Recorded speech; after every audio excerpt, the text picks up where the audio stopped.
Hello and welcome back. This is the first of two extended videos dealing with the mix and the arrangement of the track.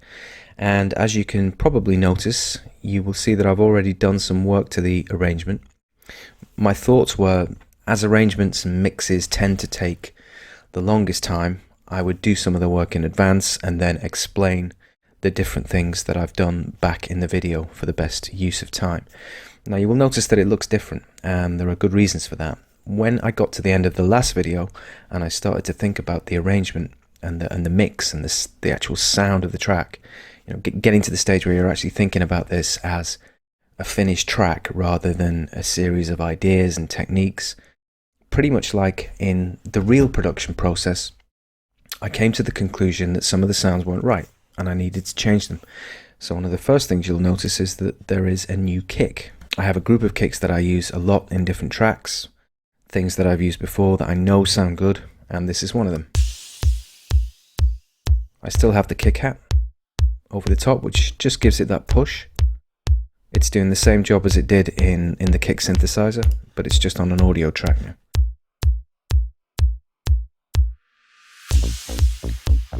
And this new kick drum works much better with the bass, which I've also EQ'd, compressed a little bit differently and just made more prominent in the mix.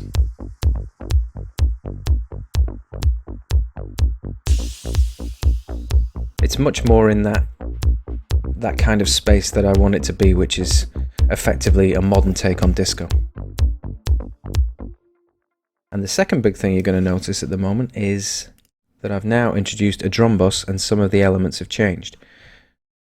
I've got fat snares, disco loop and disco claps loop. I'm just going to mute them for a second because these are new elements that I've introduced. And I'm going to take the mute off the drums bus. And we can solo it. And the reason I've created a drum bus is to give me some control over the overall volume level, the overall compression. You'll see that I've used also Valhalla Vintage Verb. I've also got a couple of videos on the site that deal specifically with this plugin. And if you saw any of those, you'll know that one of my favorite features is the mix, which allows you to have the complete wet signal. So I wanted a fairly close ambience and just a touch of it. But of course, the main thing that I've done to the drum bus is introduce some new elements.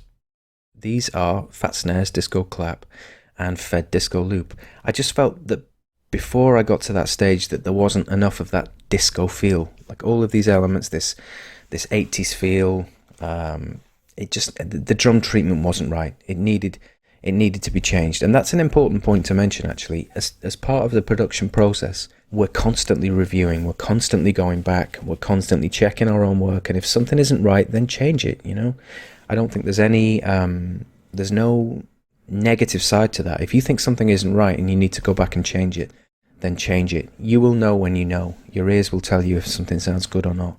And that's the stage I reached after the last video. I just thought this isn't quite where I want it to be. So I added in these sounds. We have a fat snare, which works well with our existing Ramon and 808 clap.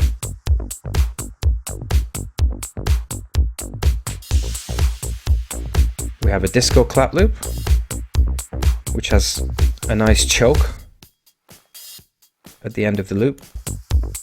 It just gives it that dirt and grit and glue, disco glue as I call it. And then most prominently of all, we have the fed disco loop. It just has that insistent shat shat shat shat shat kind of sound. And it just glues the whole mix together. I'm really happy with the drums bus now. Let's hear it in isolation again.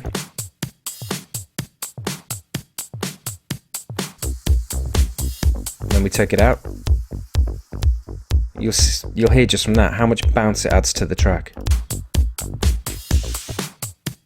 I've also added in this solid bus compressor from Native Instruments, which is adding quite a lot of compression and presence to the overall drum mix.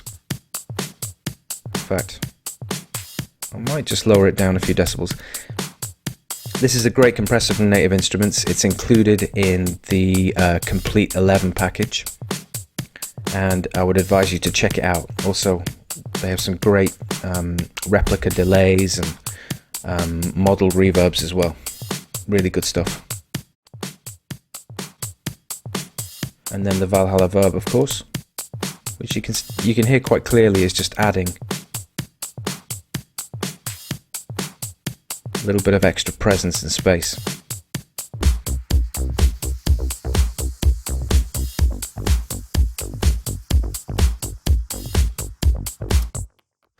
You'll also notice that the heavy hat sound, which previously was in the track,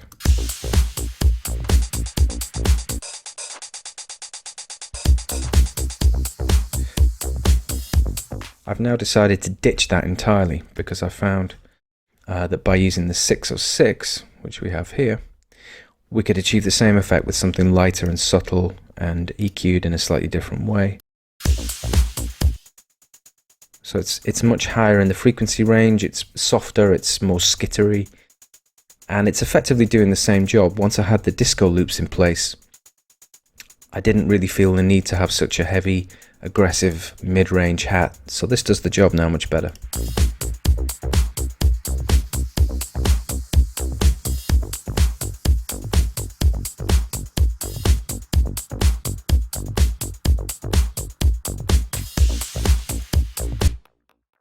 But I don't actually want it there, so I'm going to mute it there, and it comes in later. I've arranged the first 89, 90 bars of the track. I'm going to take you through some of the arrangement decisions that I've made. I started with the drums.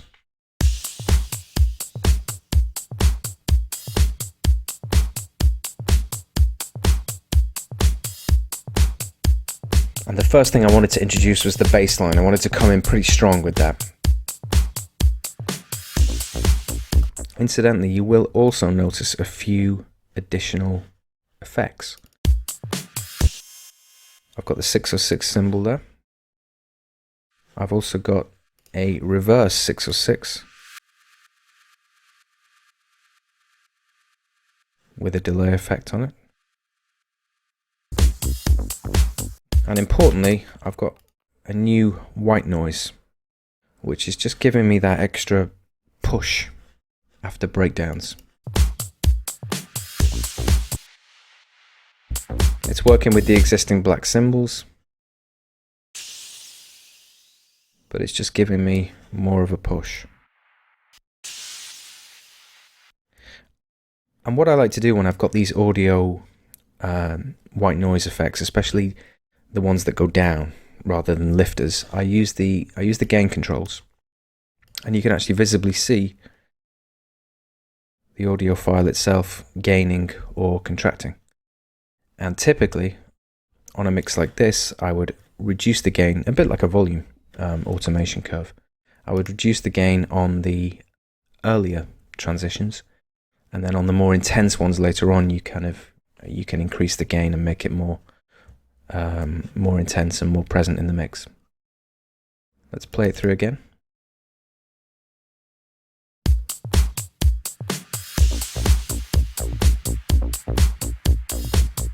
Now, the very first sound that I did was the lead, and that's the first melodic element that I want to come into the track. And you'll see that I've got that coming up on a volume curve. I held back on the Linn drums. They just start to come in after 17. I know it says 25, but I started the track at 9. You'll hear that coming in. And you'll notice that I've split the lead into 2, and the reason for that is to give me the space to apply certain effects to one variant of the sound and leave those effects hanging in the mix, while at the same time introducing a new variant of the same sound with different envelope controls, different filtering, different volume, etc. You'll hear how that works here. I've got the filter opening up on lead 1 and the envelope as well, the release. and that's going to hang in the mix now.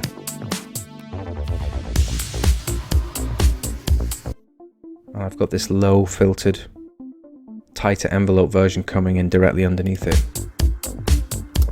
Let's analyze that section a little bit more closely. I'm going to highlight the two leads so you can hear them in isolation.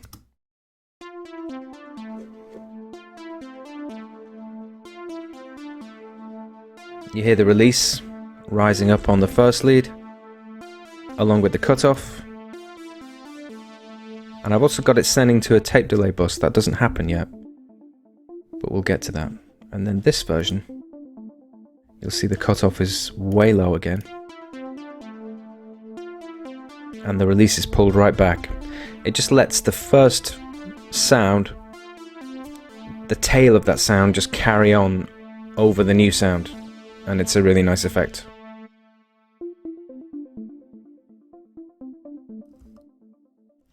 You'll also notice that I've introduced this. This is an intro string, and it's, again, a handy technique to use in transitions if you want to introduce new melodic elements. Often the best place to do them is after the reintroduction of the drums. So if I just de-solo that. It's just a sustained string, and it's from the cellos in the factory EXS24 sample library, and it's just playing a sustained C, just to give a bit more tension, presence, whatever you want to call it. I've got stabs at the end of the bar on the Prophet. The filter's quite low.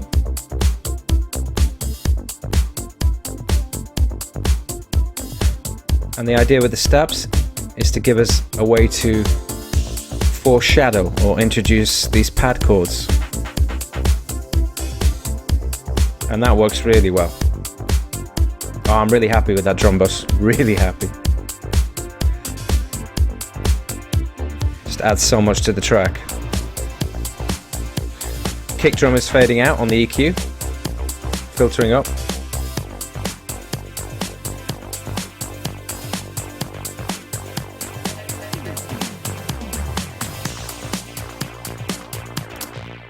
And the eagle-eared amongst you will notice some stuff going on with the tape delay bus, and also this Morse key. This Morse key does a very similar job to the intro string that I just introduced, but more rhythmically. I'll just isolate it and play it.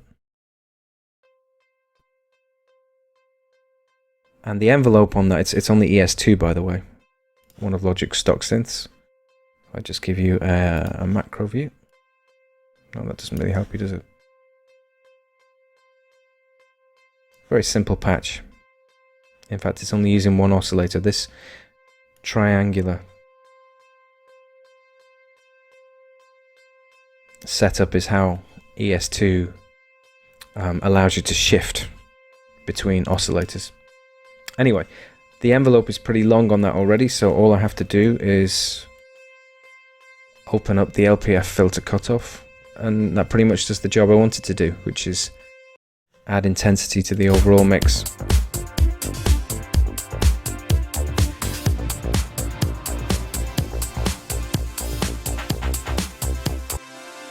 You'll notice on the pad chords that I've got the ADSR release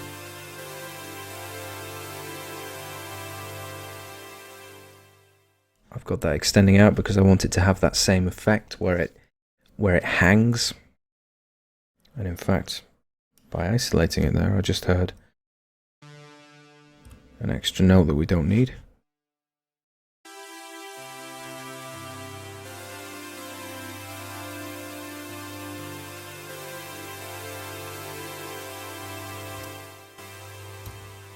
Two extra notes, in fact.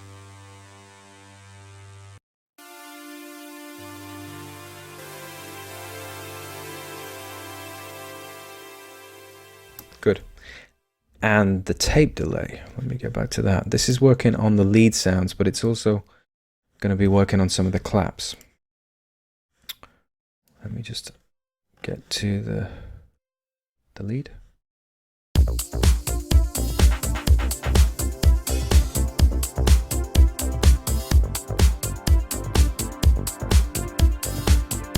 This is the second variant of the lead. And you'll see that it's just been sent to the tape delay bus.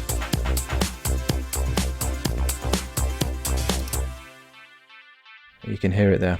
I'm going to highlight the tape delay bus because I want to go through this a little bit more in depth.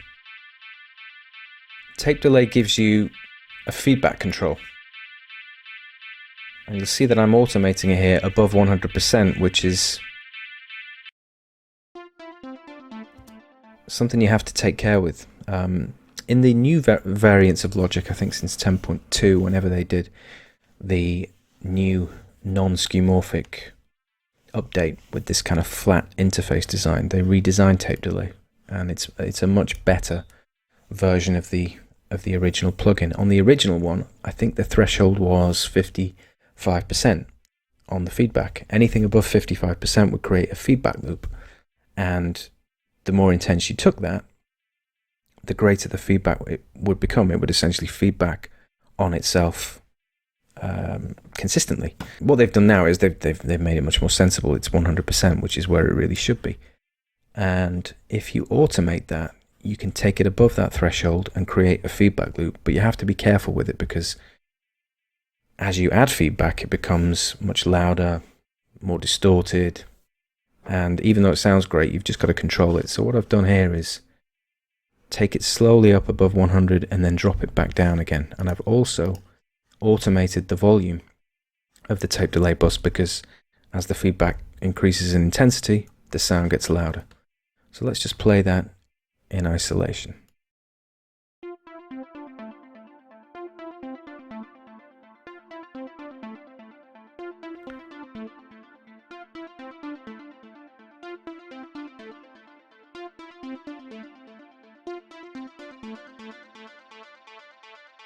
Now it's the tape delay doing the work. You see the feedback increasing.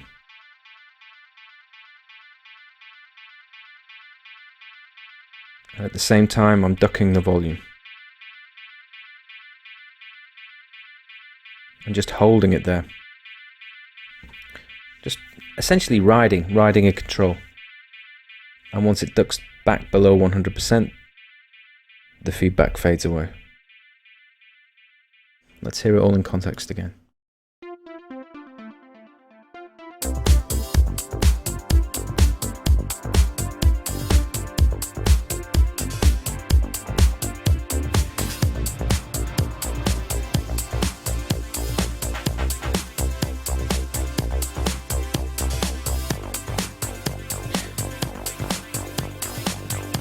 You can hear it there.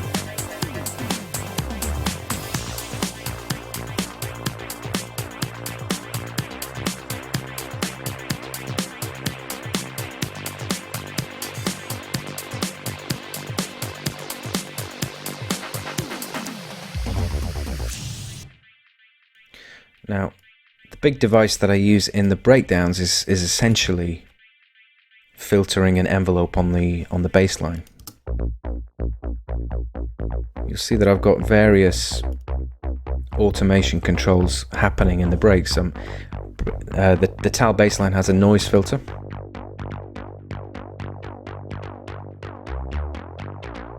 which you might be able to see rising up here. I've also got the release on the envelope, so it's making the sound longer. I'm also bringing up the VCF cutoff on the filter envelope. That's rising up as well, which is allowing the noise filter to become more prominent in the mix as well, because it's high frequencies. And then finally, and importantly, I'm using an EQ to remove some of the low frequencies on the bass, because as you increase the intensity of a bass sound, especially in breakdowns, you can overpower the mix if you keep in those low frequencies. And it's also a nice contrast to have, because when the drums kick in, you want that real impact of the bass frequencies kicking in again. So by doing a subtle frequency raise across the length of that breakdown, you're just taking out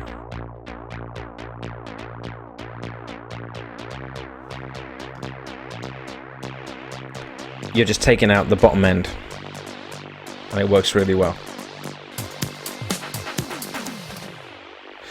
I've got a bass trill as well.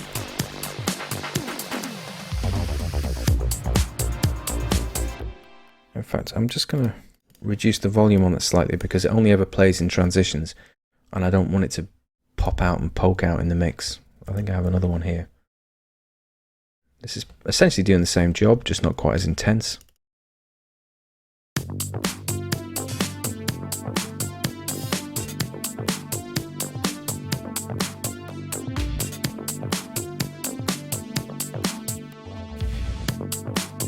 Not quite that quiet.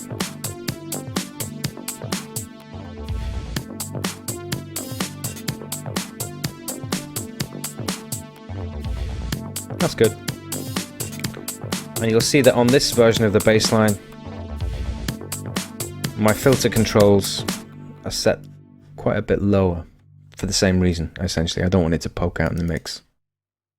I'll just play it in isolation quickly.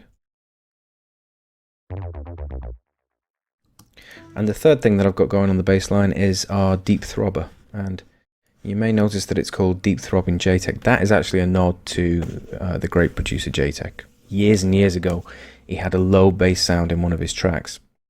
And yeah, I wanted to emulate it. You'll see that it's, again, an ES2. And this time it's essentially just a sine wave on the 3 oscillator system, just with a bit of effects applied to it. It's EQ'd more for mid-range though, because obviously with the new subby bass, that's doing most of the work in the low frequencies. But it just adds that extra presence in the lower register, pretty much like the high sustained string is doing in the higher sections of the track.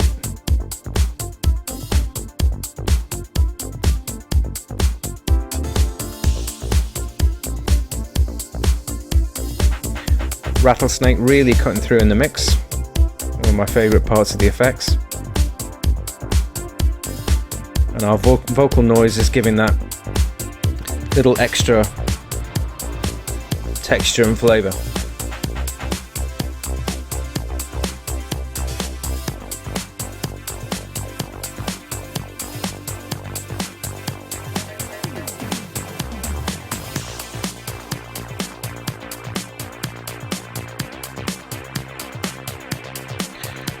The big sweep rising up.